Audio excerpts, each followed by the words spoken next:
Shalom. Haleluya. Shalom. Haleluya, puji Tuhan. Apa kabar? Sekali lagi, apa kabar? Benar, semua luar biasa. Betul ya? Enggak. Saya enggak percaya kalau semua luar biasa. Saya enggak percaya kalau semua baik-baik saja. Betul? Ayo betul Pak, betul. Saya akan membawakan firman Tuhan dengan judul Ya, ia akan meluruskan jalanmu. Sekarang saya tanya sekali lagi, apa kabar? Betul ya, betul. Semua luar biasa. Betul, enggak ada yang sakit. Enggak ada yang punya masalah. Enggak ada yang bawa hutang. Oh enggak, puji Tuhan. Puji Tuhan, luar biasa. Hutang urusannya nanti kalau sudah keluar dari gereja. Masalah urusannya nanti kalau kita sudah keluar dari gereja diurus lagi. Betul? Ya, manusia seringkali merasa bahwa kita itu kuat tanpa Tuhan. Betul ya? Oh iya. Saya selalu merasa Tuhan di belakang saya aja, saya di depan. Saya kuat kok Tuhan. Padahal manusia itu penuh dengan kelemahan. Ya, Bapak Ibu yang dikasih oleh Tuhan, judul yang saya akan ambil adalah ia akan meluruskan jalanmu. Slide yang kedua. Manusia itu selalu ada di dalam persimpangan jalan kehidupan. Betul? Betul Pak? Betul ya? Mulai buka mata sudah ada masalah. Mulai buka mata penyakitku sembuh enggak ya? Belum berdoa sudah mikir. Nanti masalah ini selesai enggak ya? Bapak Ibu yang dikasih oleh Tuhan. Manusia buka mata sudah dihadapkan pada masalah dan persoalan kehidupan. Semua, bahkan hamba Tuhan. Maaf ya, maaf. Hamba Tuhan lebih banyak masalahnya dibanding jemaat. Betul. Kalau jemaat cuma mikirin kepalanya masing-masing. Kalau hamba Tuhan, jemaatnya 50 berapa yang dipikir? 1? Enggak. Yang dipikir 50 orang. Jemaatnya 100 orang. Berapa yang dipikir? 1? Enggak. Pasti 100 orang dipikir. Enggak pernah yang namanya gembala itu berdoa hanya untuk dirinya sendiri. No, enggak ada. Ya. Hamba Tuhan selalu berdoa untuk jemaat-jemaatnya. Untuk keluarga jemaat. Loh, masa Bu? Benar ya, itulah beban seorang gembala. Ya, sekalipun saya nggak punya jemaat ya, karena saya orang misi, ya. Tapi ketika saya menginjili seseorang, saya bukan hanya menginjili satu orang, tapi saya menginjili seluruh keluarganya. Saya mendoakan seluruh keluarganya.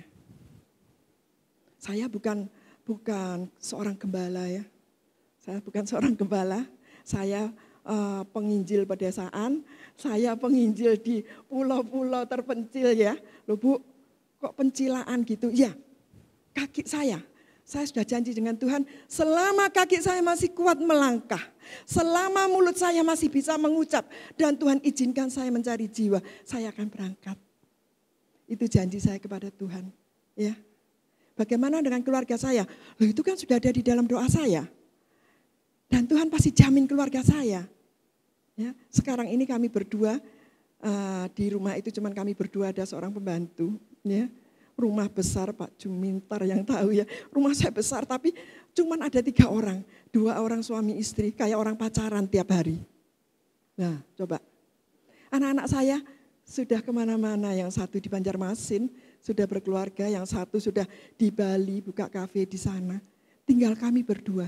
Ngapain Bu? Suami saya kerja. Ya, saya juga ngajar. Dan yang terpenting adalah tugas kami berdua bukan hanya pacaran berdua.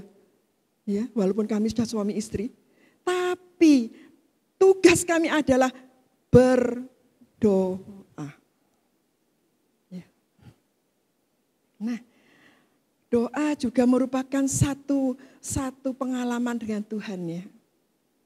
Doa itu merupakan satu pengalaman yang luar biasa dengan Tuhan. Terkadang kita tidak bisa mengungkapkan hati kita. Terkadang kita cuma bisa menangis di kaki Tuhan.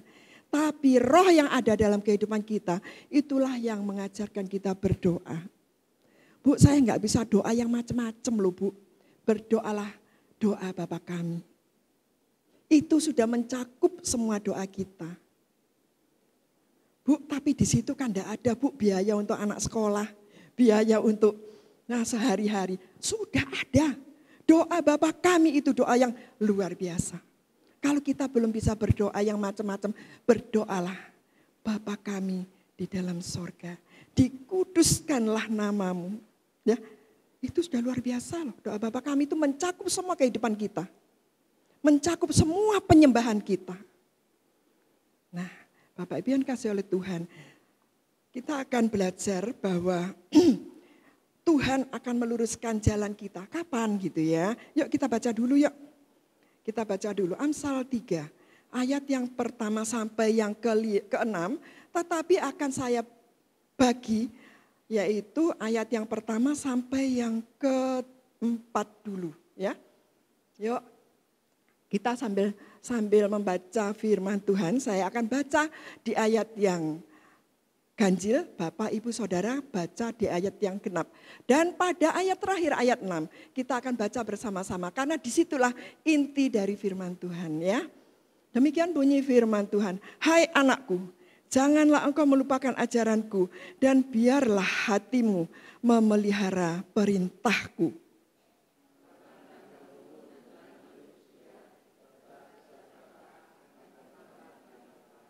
Janganlah kiranya kasih dan setia meninggalkan engkau. Kalungkanlah itu pada lehermu, tuliskanlah itu pada loh hatimu.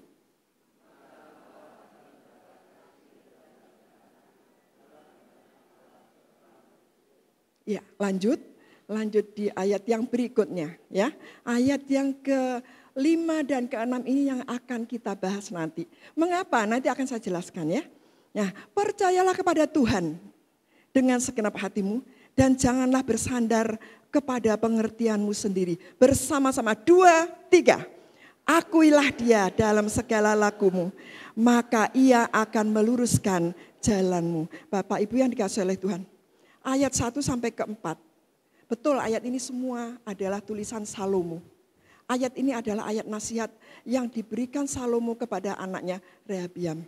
Kita tahu Rehabiam itu orang yang keras kepala, orang yang nanti akhirnya memecah belahkan Israel menjadi 2 bagian. Yang satu Israel utara ya dengan 10 suku dan yang Israel selatan dengan 2 suku ya. Rehabiam ini nanti bukan orang yang takut akan Tuhan, walaupun orang tuanya adalah orang yang takut akan Tuhan. Kakeknya Daud juga orang yang takut akan Tuhan. Nah Bapak Ibu, ini menjadi gambaran bagi kita bagaimana sebaik-baiknya orang tua memberi contoh kepada anak. Tetapi terkadang anak itu meleset, betul? Ada yang anaknya di sini meleset? Ada? Oh enggak ada, puji Tuhan. Puji Tuhan. Kalau ada yang anaknya meleset, tidak seperti kita, berdoalah. Tuhan pasti jawab doa kita. Nah, ia akan meluruskan jalanmu. Di sini kenapa tidak ada ku atau mu huruf besar? Karena ini adalah perkataan Salomo kepada anaknya.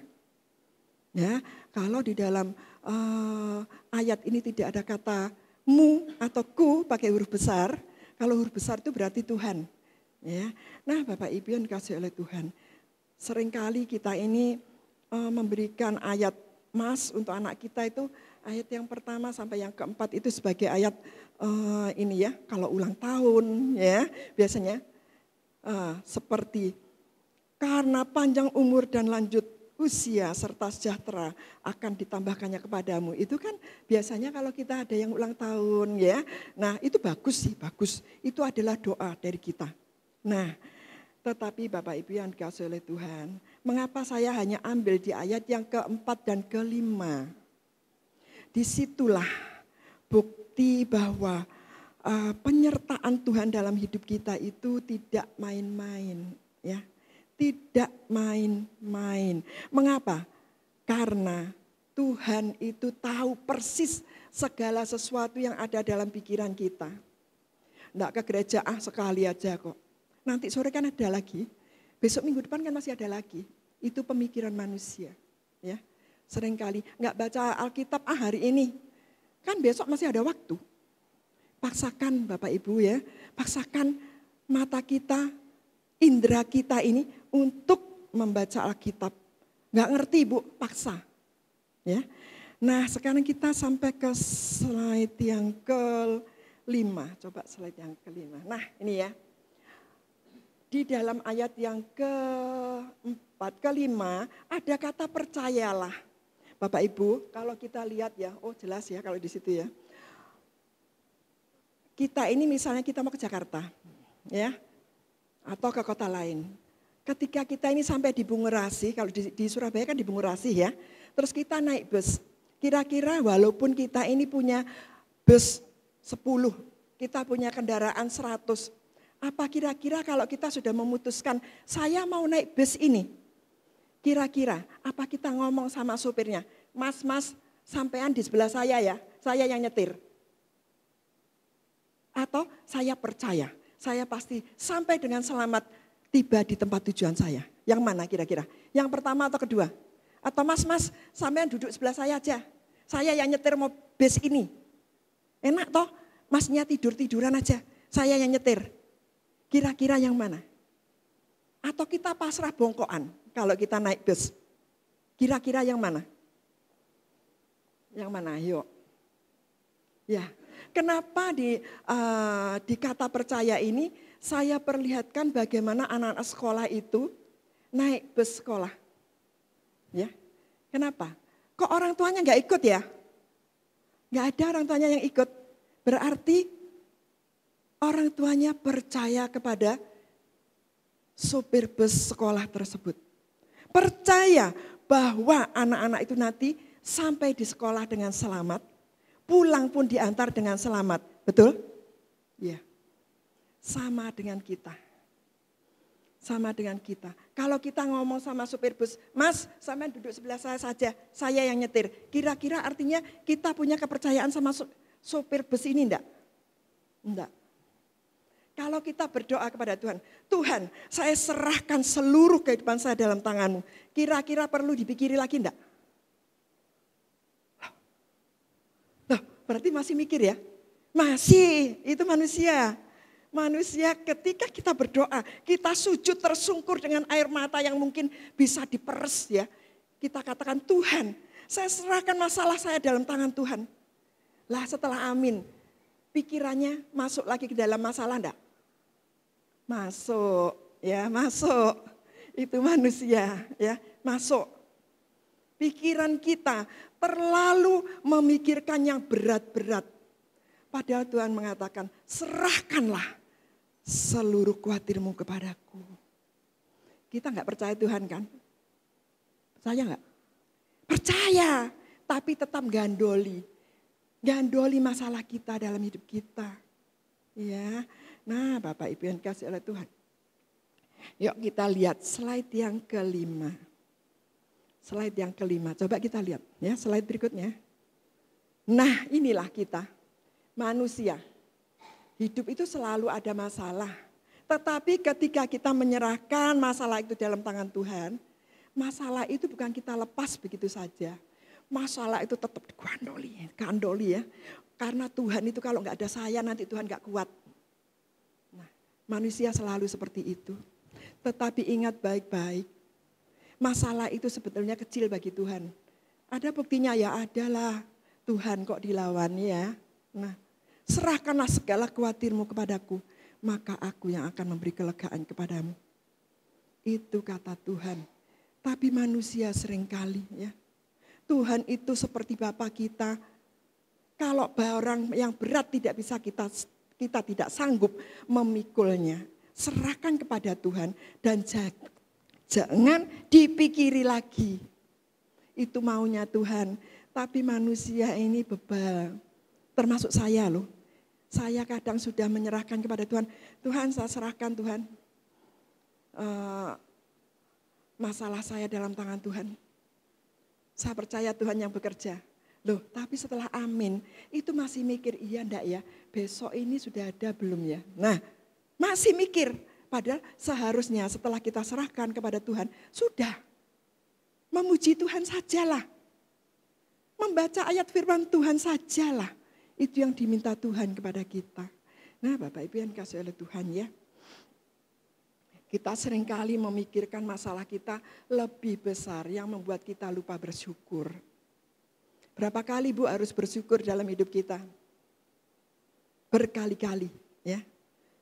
Berkali-kali kita harus bersyukur. Dalam keadaan tidak baik pun harus tetap belajar bersyukur. Sulit loh Bu. Ya. Dalam keadaan tidak baik itu belajar bersyukur itu sulitnya luar biasa. Nah, tapi itu yang harus kita lakukan. Nah, jangan hanya memikirkan besarnya masalah, tapi pikirkanlah bagaimana cara kita bisa bersyukur kepada Tuhan ketika masalah itu ada dalam hidup kita. Ya, bagaimana caranya? Supaya kita bisa melewati masalah dalam hidup kita, ya. Supaya Dia meluruskan jalan kita. Tadi kan jalan kita kan bengkok-bengkok ke sana ke sini kebanyakan pikiran, ya. Apalagi kalau para pebisnis ya. Wah, kalau sudah masuk kantor, yang dipikir itu bukan keluarga, yang dipikir adalah bisnisnya. Nah, ada 3 poin yang ingin saya bagikan kepada Bapak Ibu sekalian. Yang pertama, percayalah kepada Tuhan dengan segenap hati. Di ayat yang ke-5a.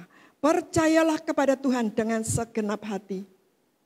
Percaya kepada Tuhan dengan segenap hati itu trust, bukan belief ya. Bedanya trust dengan belief apa ya? Cari sendiri nanti pasti bisa. Ya, nanti kelamaan kalau diajarkan satu-satu nanti kelamaan. Enggak beres-beres nanti ya. Nah, percayalah kepada Tuhan dengan segenap hati. Kata Ibraninya adalah batak. Batak, berserah seutuhnya. Berserah 100% kepada Tuhan. Katakan kepada Tuhan, saya tidak mampu Tuhan. Saya hanya bisa berserah. Saya hanya bisa percaya kepada Tuhan. Jangan mengandalkan kekuatan manusia. Ya. Jangan berpaling kepada yang lain. Ketika kita sudah mengatakan, Tuhan kami serahkan masalah ini dalam tangan-Mu. Jangan berpaling kepada yang lain. Oh mungkin dengan jalan ini bisa loh. Bisnis saya bisa tambah maju. Oh dengan ke paranormal ini loh, mungkin penyakit saya bisa sembuh. Tidak ada jalan, hanya jalannya Tuhan. Ya, hanya kepada Tuhan. Percayalah kepada Tuhan dengan segenap hati.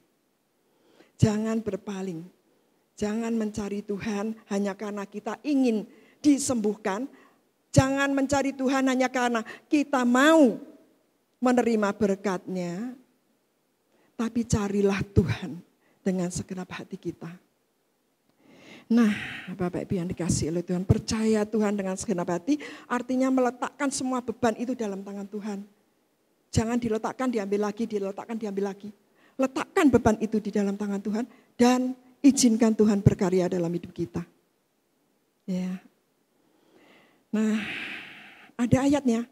Ada ya. Nah, kepasrahan, yuk. Slide yang ke-8. Apa sih percaya itu? Percayalah ya. Percayalah ada kata lah di belakangnya. Itu artinya adalah perintah. Seperti di dalam amanat agung. Pergilah. Itu Tuhan sedang mengutus semua orang percaya untuk pergi. Beritakanlah. Nah, beritakanlah berarti kita harus memberitakan.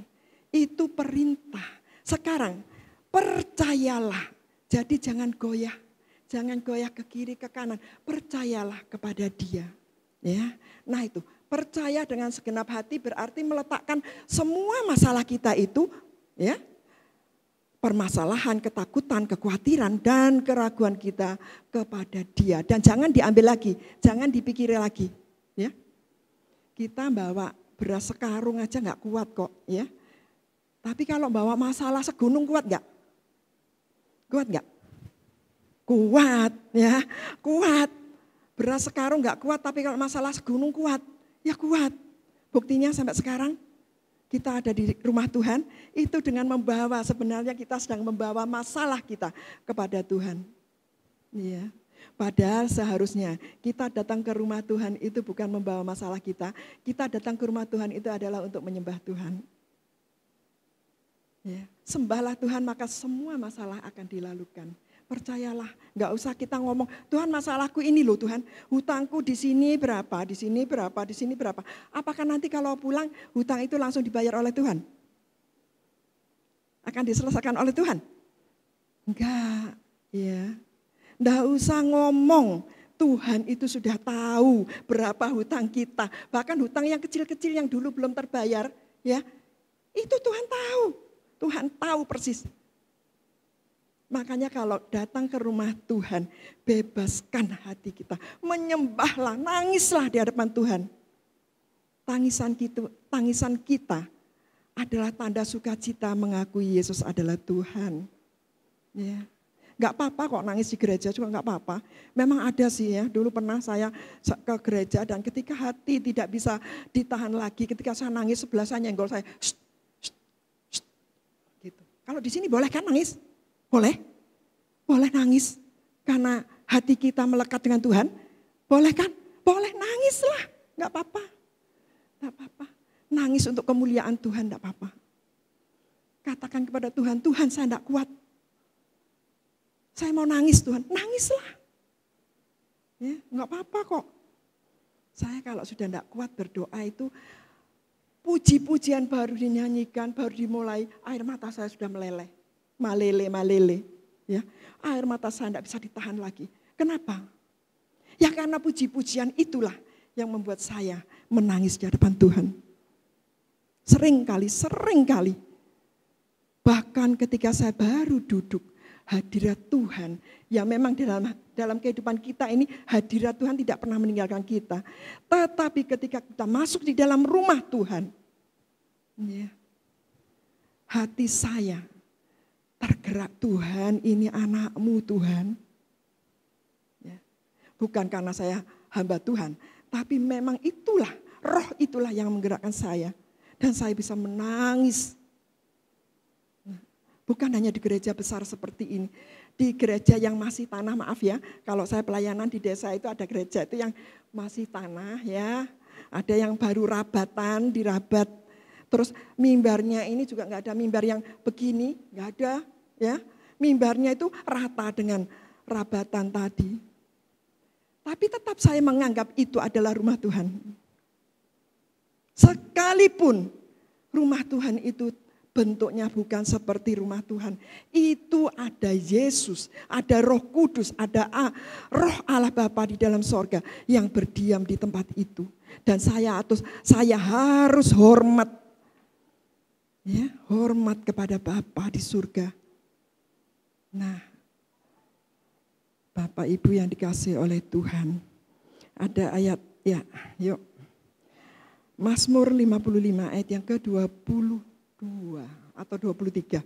Serahkanlah khawatirmu kepada Tuhan, maka Ia akan memelihara engkau. Tidak untuk selama-lamanya dibiarkannya orang benar itu goyah. Ya. Saya pernah menangis di hadapan Tuhan sampai terjungkal-jungkal ya di lantai. Saya katakan, Tuhan, kalau memang sudah waktunya saya enggak kuat loh Tuhan. Saya enggak kuat, silakan Tuhan bekerja. Silakan Tuhan berkarya dalam hidup saya. Oh, saya dihina, saya istilahnya itu sampai pada titik yang saya enggak tahan ya. Tapi toh Tuhan itu mengangkat saya. Dan saya percaya bukan karena kekuatan saya, bukan karena kebisaan saya, tapi karena kasih-Nya. Ketika kita melekat dengan Tuhan, maka Tuhanlah yang akan mengangkat kita. Nah, Bapak Ibu yang dikasihi oleh Tuhan. Poin yang kedua, yang pertama tadi percayalah kepada Tuhan dengan segenap hati. Poin yang kedua, janganlah bersandar kepada pengertianmu sendiri. Ya. Nah, jangan bersandar kepada pengertian kita sendiri. Mengapa? Ya, bersandar. Kata Ibraninya adalah syawan, ya. Kebergantungan kebergantungan kita ya itu kepada Tuhan, kepasrahan kita kepada Tuhan itu syawan dalam bahasa Ibrani, ya. Nah, kita bergantung seutuhnya kepada Tuhan, betul. Sekalipun kita kaya, sekalipun kita punya bisnis yang hebat, sekalipun kita punya rumah yang hebat, punya mobil yang hebat, tetapi kebergantungan kita kepada Tuhan jangan pernah kita lupakan, ya. Jangan pernah kita lupakan Tuhan dalam setiap masalah hidup kita, dalam setiap rencana kita. Jangan pernah lupakan Tuhan. Karena apa? Karena Tuhanlah yang membuat kita berhasil, bukan karena kepandaian atau kekuatan kita. Ya, bersyukur kepada Tuhan kalau sampai saat ini Tuhan masih memberikan kita makan sehari 3 kali. Ya, mungkin cuma nasi putih dengan ikan asin, bersyukur, ya, bersyukur. Daripada harta banyak tapi tidak bisa makan apa-apa. Nah, daripada kita melihat di tempat peperangan sana. Nggak usah kita ini ya, pesan saya sih kepada jemaat, kita nggak usah komen-komen yang enggak ya, sekarang ini kan banyak ya, banyak ini apa itu? Antara Israel dengan Lebanon lah, antara Israel dengan si Hamas lah apa-apa. Enggak usah, kita enggak usah ikut mikirkan itu. Itu urusannya Tuhan. Urusan kita dengan Tuhan adalah sebagai seorang bapa dan anak. Tugasnya anak apa sih? Tugasnya seorang anak apa ya? Menyenangkan hati bapa, hormat kepada bapaknya, mengasihi bapaknya. Itu tugas seorang anak. Kita ini anak, ya. Kita ini anak. Kita ini bukan kita ini orang tuanya loh ya. Kita ini anak, ya. Kita senang kalau anak kita hormat kepada kita, menurut, taat, patuh kepada kita. Demikian juga yang diminta oleh Tuhan Allah atas hidup kita. Tunduklah, ya. Berserahlah, senangkan hati orang tua. Maka orang tua itu akan mengasihi kita. Sama, senangkan hati Tuhan. Bu, saya nggak bisa nyanyi loh Bu. Saya tuh kalau nyanyi nggak ke kiri, nggak ke kanan, nggak ada nadanya. Nggak masalah, nggak masalah. Tuhan nggak pernah minta bahwa kita ini harus menyanyi sesuai dengan do, re, mi, fa, sol. Enggak kan? Enggak. Menyanyi dengan hati, boleh. Ya. Menyanyi ketika kita susah, boleh. Menyanyi ketika kita bersuka cita, sangat boleh. Ya, memuji-muji Tuhan dengan segenap hati. Itu yang diminta Tuhan kepada kita. Nah, Bapak Ibu yang kasih oleh Tuhan. Kita tidak boleh ragu-ragu ketika kita berserah kepada Tuhan. Ya, slide yang ke-11.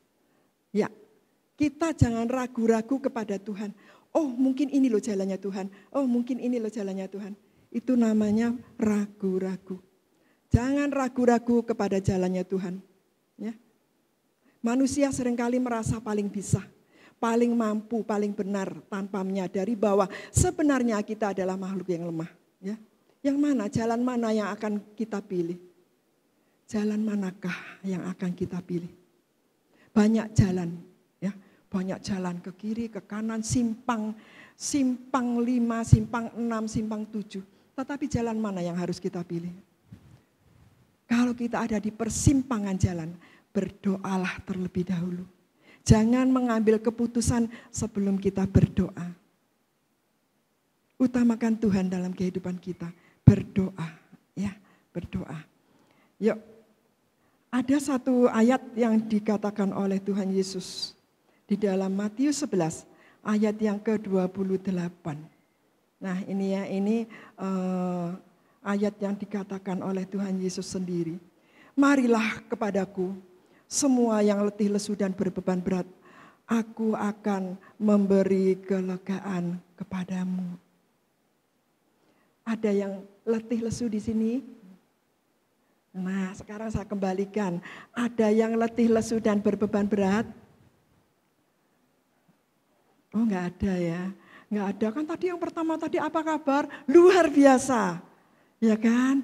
Baguslah ya. Sekarang apakah ada yang letih, lesu dan berbeban berat? Loh, ada ya. Ternyata ada. Saya pasti ngomong ada Tuhan. Saya juga letih, lesu dan berbeban berat. Apa yang Tuhan katakan? Apa yang Tuhan katakan? Marilah kepadaku. Marilah lagi ajakan ya, perintah. Marilah kepadaku. Semua yang letih, lesu dan berbeban berat. Aku akan memberi kelegaan kepadamu. Aku di sini huruf besar. Ini baru huruf besar ya. Aku artinya Tuhan Yesus. Ya, Tuhan Yesus akan memberi kelegaan kepada kita. Nah, luar biasa Tuhan kita ya. Tuhan kita bukan Tuhan yang ecek-ecek.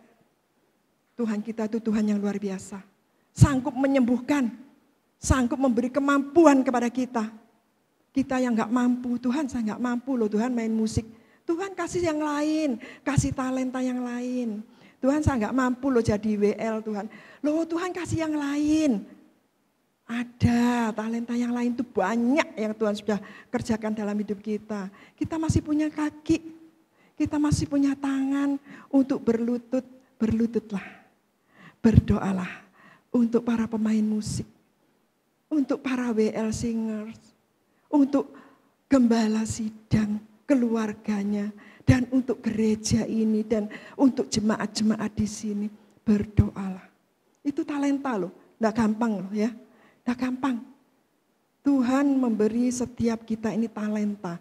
Masalahnya sekarang, apakah kita ini respon akan panggilan Tuhan? Respon akan talenta yang Tuhan berikan kepada kita. Contoh ya, satu saat saya ini mendengar seorang ibu yang bukan dari kalangan orang mampu. Setiap hari dia dia membuat 5 bungkus nasi.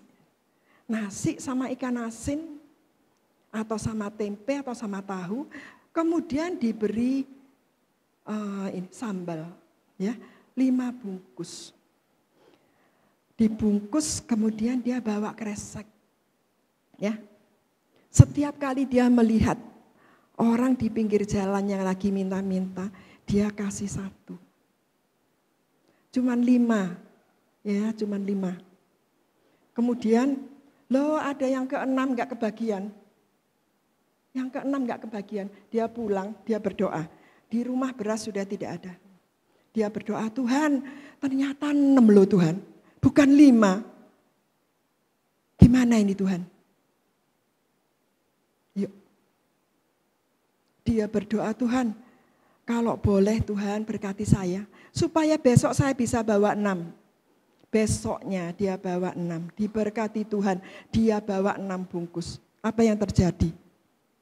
Loh Tuhan, ternyata 1 lagi enggak dapat Tuhan. Nah, sampai pada akhirnya Tuhan memberkati dia setiap hari bisa 100 bungkus. Apakah dia bangga? Loh ini loh aku yang dulu 5 bungkus sekarang bisa ngasih orang 100 bungkus. Enggak, dia enggak bangga. Dia katakan semua karena Tuhan. Semua dari Tuhan. Saya ini hanya pelayan. Itu talenta. Ya, kalau Bapak Ibu ke satu daerah terpencil, mungkin kita nggak bisa cantik-cantik seperti sekarang, nggak bisa ganteng-ganteng, cakep-cakep seperti sekarang ya. Kita melihat di sana itu orang kalau ibadah, ya kalau dia menurut anak saya yang ada di anak rohani saya yang ada di Sorong ya, dia juga orang misi dan dia itu kalau pelayanan naik ke gunung. Ya, memang dia asli ya, asli putra Papua. Jadi begitu dia nyampe, itu dia kalau mau manggil jemaat-jemaat Papua itu dia ambil itu apa yang seperti taring itu loh, yang seperti taringnya gajah, dia tiup, itu suaranya kemana-mana. Dan mereka Jemaat-jemaat itu, walaupun mereka ada di ladang, mereka ada di hutan, mereka langsung taruh semuanya. Mereka lari ke gubuk, bukan gereja loh ya, gubuk tempat mereka bisa beribadah. Oh berarti ini ada hamba Tuhan datang katanya. Mereka beribadah, bayangkan. Saya diceritai seperti itu, aduh Tuhan. Luar biasa ya, kerinduan untuk beribadah itu luar biasa. Bukan dengan bel neng nong kayak ya kalau mau Natal itu, bukan. Pakai tiupan itu. Ya, luar biasa kan. Dia harus jalan kaki. Harus jalan kaki 4-5 jam. Naik gunung hanya untuk melayani jemaat. Ya itulah orang misi ya. Bukan dengan pakaian, dengan sepatu yang bagus, dengan pakaian yang bagus. Kita lari ke hutan, ya terseok-seok, nggak nyampe-nyampe ya. Nggak akan sampai. Kita kalau mau ke hutan, mau ke pedalaman, bukan seperti baju saya begini, enggak ada. Rambut sudah diikat, kasih topi, kita lari, naik gunung itu lari. Enggak bisa kita jalan-jalan. Suku-suku di pedalaman itu juga butuh Tuhan Yesus. Nah, seperti itulah kehidupan kami orang misi ya. Nah, Bapak Ibu yang dikasihi oleh Tuhan. Ya karena sekarang saya sudah usia agak lanjut ya. Saya nggak mau dikatakan usia saya lanjut, enggak. Agak lanjut, kemampu lah istilahnya ya. Nah, sekarang saya ngajar aja lah dulu, yang ngajar tentang misi, tentang kontekstualisasi, tentang misiologi, tentang ya menghargai toleransi agama-agama, saya ngajar. Ya. Karena usia juga sudah ini ya. Tapi saya percaya kok, saya percaya Tuhan gak akan panggil saya sebelum saya menyelesaikan tugas saya sebagai orang misi. Ya. Nah, Bapak Ibu yang dikasihi oleh Tuhan, sekarang kita lanjut yuk. Poin yang ketiga, akuilah dia dalam segala lakumu. Akui dia, ya. Akui dia dalam segala lakumu. Akuilah itu dalam bahasa Ibraninya adalah yada. Yada itu mengakui sampai tunduk, sampai ndelosor. Mengaku Yesus adalah Tuhan. Nah, akuilah dia dalam segala lakumu. Ya, kemudian di slide yang ke-14. Apa sih mengakui itu ya? Lah ini loh. Mengaku itu tahu bahwa yang kita sembah, yang kita puji-puji itu adalah Tuhan, yaitu Tuhan Yesus. Nah, kita tahu siapa Tuhan Yesus, mengenal secara sungguh-sungguh siapa Tuhan yang menuntun langkah kita. Kita harus tahu ya, jangan masa iya sih? Masa iya ya Tuhan Yesus ya? Yang jadi Bapakku itu Tuhan Yesus kah? Oh bukan kayaknya. Loh, itu namanya orang ragu-ragu. Orang yang tidak kenal siapa bapaknya. Nah ini slide yang berikutnya coba ya. Slide yang berikutnya. Seorang anak pasti kenal siapa bapaknya. Dan seorang bapak pasti kenal siapa anaknya. Betul? Loh ada di sini yang seorang anak gak kenal bapaknya? Ada? Ada kira-kira? Bapak kandungnya siapa ya? Terus ini adakah seorang bapak yang tidak kenal anaknya? Adakah? Semua ya, seorang anak mengenal siapa bapaknya dan seorang bapak mengenal siapa anaknya. Jangan tetangga lebih kenal anaknya daripada bapaknya, jangan ya. Pasti anak lebih kenal bapaknya dan bapak lebih kenal anaknya. Senakal-nakal apapun seorang anak, seorang bapak itu kenal itu yang nakal itu anakku, betul enggak? Oh yang pintar itu anakku. Bukan kalau pintar anakku, kalau nakal anaknya tetangga. Siapa yang suka ngomong gitu?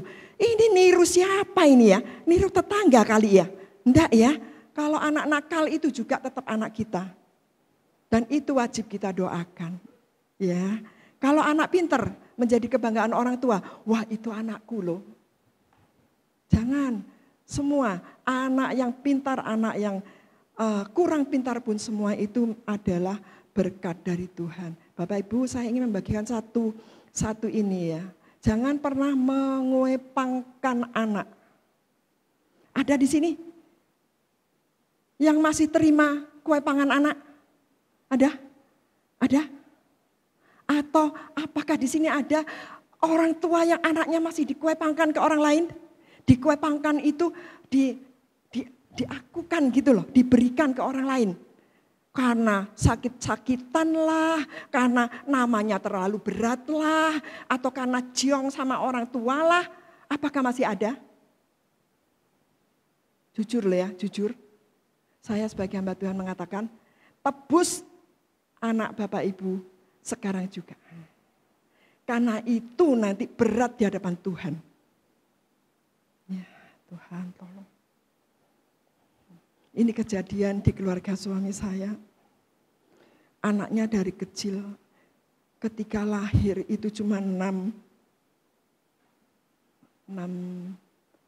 gram. Cuma 6 bulan ya. Lahir 6 bulan, beratnya tidak sampai 1,5 kilo. Dan harus di rumah sakit itu 2 bulan lebih, tidak boleh dipegang. Di ICU anak ya, NICU. Ya, ketika anak ini sudah keluar dari rumah sakit, ternyata anak ini ada yang ngomongin gitu loh ya, kuepangkan aja kan ada II-nya, kuepangkan aja biar sehat katanya. Menurut pemikiran manusia. Sampai anak 2 loh, lahirnya cuma 6 bulan dua-dua. Dan dua-dua satu yang dikuepangkan ya.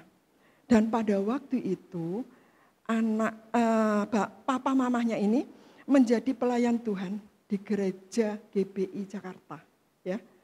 Nah pada waktu mereka berdoa, mereka dilayani oleh hamba Tuhan. Ya. Pada waktu itu dikatakan, tebus anakmu, mintalah maaf kepada anakmu. Bayangkan, anak sendiri harus panggil om sama tante. Yang harusnya papi mami, adiknya panggil papi mami. Si anak yang pertama ini yang dikuepangkan, panggilnya om sama tante. Sedangkan manggil II-nya mami. Dan ketika Tuhan memberikan hikmat tebus anakmu, mintalah maaf. Bukan dia yang salah, tapi orang tua lah yang salah. Dan disitulah dijalankan, akhirnya diadakanlah doa untuk memutus kutuk. Itu kutuk loh, ya. Kita memberikan kutuk kepada anak. Tidak diakui sebagai anak, diakuinya sebagai keponakan. Saya salut hamba Tuhan ini mengatakan, tebus anakmu. Bukan ditebus dengan uang, bukan ya. Ditebus dengan hati dan kasih sayang. Dan disitulah Tuhan bekerja dengan luar biasa. Ya. Orang tua meminta maaf kepada anak. Anak dirangkul dan anak pun mengakui mereka adalah orang tuanya. Sampai memanggil mereka, kembali memanggil papi mami. Dan kepada orang tua kuepangan tadi dipanggilnya kembali menjadi II-nya. Nah, menjadi tantenya. Tuhan mengembalikan hak dan porsi kita. Kita ini anaknya Tuhan, bukan keponakannya Tuhan, bukan. Kalau keponakan kan katanya bisa dari sebelah, tapi kita bukan dari sebelah. Kita ini anaknya Tuhan, bukan keponakannya Tuhan. Ya, mengerti ya? Maksud saya mengerti ya? Yang saya jabarkan di sini mengerti. Jadi kalau kita ini ada dan hidup di dalam jalan Tuhan, maka Tuhan yang akan meluruskan jalan kita. Apa yang salah di dalam kehidupan kita, Tuhan akan meluruskan semuanya. Yuk kita lanjut yuk. Nah, di dalam slide yang ke-16 itu lihat, Tuhan itu selalu ada di dalam di antara murid-muridnya. Ya. Hubungan Tuhan dengan kita itu seperti hubungan Tuhan Yesus dengan murid-muridnya. Sekalipun ada yang memberontak, ada. Sekalipun ada yang mengkhianati Tuhan Yesus, ada. Kemudian ada yang juga yang goyang-goyang gak percaya. Aku gak akan percaya kalau gak kucucukkan jariku pada lubang di tanganmu. Seperti Thomas yang mengatakan seperti itu. Ada, tapi Tuhan, lihat Tuhan Yesus kasih sayangnya nggak pernah habis untuk ke-12 muridnya. Sekalipun dia tahu siapa yang akan mengkhianati dia, dia tetap mengasihi. Ya, tetap mengasihi. Nah, itulah hubungan antara Bapa dan anak. Seperti kita sering menyakiti hati Tuhan. Sering, ya. Sering kali melalui perkataan, perbuatan, tingkah laku kita menyakiti hati Tuhan. Tapi Tuhan tetap mengasihi kita. Tuhan tidak pernah meninggalkan kita. Nah, itu luar biasanya Tuhan. Dekatlah dengan Tuhan, ya. Lakukan segala perintahnya, maka ia akan meluruskan jalanmu di slide yang ke-17. Ya. Maka ia akan meluruskan jalanmu. Nah, Bapak Ibu yang dikasihi oleh Tuhan, jangan takut berjalan bersama Yesus. Jangan pernah takut sekalipun banyak rintangan dan hambatan, tetapi tetaplah sekali Yesus, selama-lamanya tetap Yesus. Ya, Tuhan akan tetap mengasihi kita. Nah, 3 hal yang saya bagikan tadi, ia akan meluruskan jalanmu. Yang pertama adalah percayalah kepada Tuhan dengan segenap hatimu. Dan yang kedua adalah jangan bersandar kepada pengertianmu sendiri. Ya. Dan yang ketiga, akuilah Dia dalam segala lakumu, maka ia akan meluruskan jalanmu. Sebagai slide yang ke-18, yuk. Slide berikutnya. Ya, inilah perkataan Yeremia. Diberkatilah orang yang mengandalkan Tuhan, menaruh harapannya pada Tuhan. Ia akan seperti pohon yang ditanam di tepi air, yang merambatkan akar-akarnya ke tepi batang air, dan yang tidak mengalami datangnya panas terik, yang daunnya tetap hijau, yang tidak khawatir dalam tahun kering, dan yang tidak berhenti menghasilkan buah. Ini janji Tuhan yang diucapkan oleh Nabi Yeremia kepada semua orang yang percaya dan mengandalkan Tuhan. Ia akan meluruskan jalanmu. Kita sampai kepada kesimpulan. Ya, saya persilahkan. Kita baca dulu. Kesimpulan, jika kita mau Tuhan meluruskan jalan kita, jalan hidup kita, supaya kita tidak tersesat, percayalah kepadanya dengan segenap hati, jangan bersandar atau mengandalkan pengertian kita pribadi, dan akuilah Tuhan dalam segenap laku kita, tingkah kita.